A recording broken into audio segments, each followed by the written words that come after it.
Kita akan membahas bagaimana membuktikan kartel sebagaimana saya sampaikan dalam video saya sebelumnya.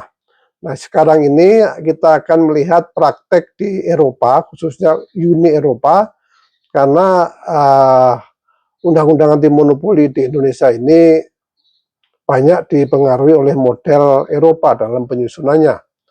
Nah, di Eropa itu sangat strictly liability, ya khususnya pelanggaran pasal 101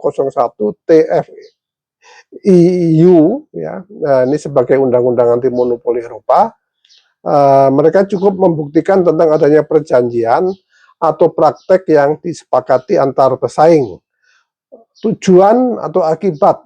Ya, jadi ada tujuan atau akibat yang membatasi, merusak atau mengganggu persaingan usaha yang sehat.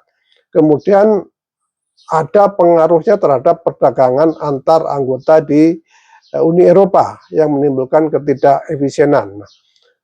Yang kedua, ya, beban pembuktian itu ditanggung oleh European Commission, yaitu Otoritas Persaingan Usaha di Uni Eropa atau KPPU kalau di Indonesia.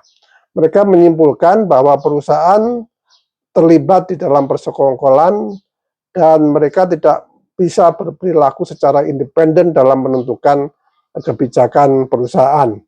Alat-alat bukti yang digunakan atau diakui pertama itu adalah direct evidence atau bukti langsung berupa dokumen internal termasuk email, notulen rapat, memo internal yang menunjukkan adanya komunikasi di antara para pesaing, ya. Termasuk di dalamnya juga ada catatan rahasia kartel, misalnya agenda, hasil rapat, atau korespondensi antar anggota kartel, ya.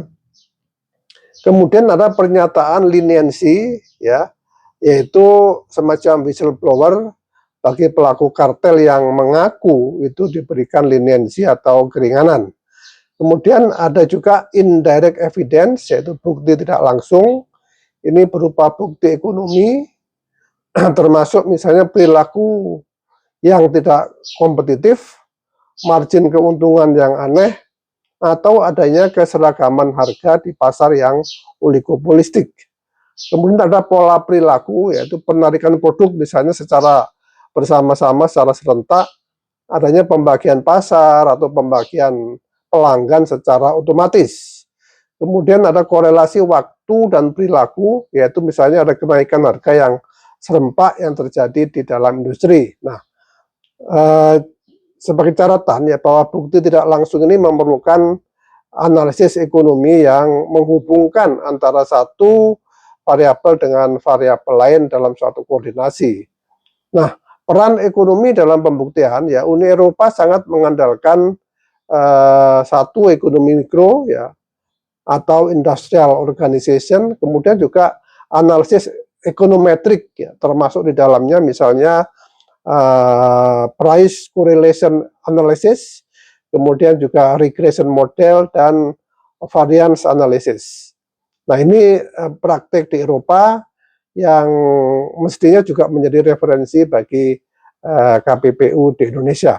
Kita akan bahas tentang pembuktian kartel di Indonesia pada video berikutnya. Jangan lupa nanti lihat di e-book saya atau diskusi di nomor ini. Saya Sutrisno Iwantono, mantan Ketua KPPU.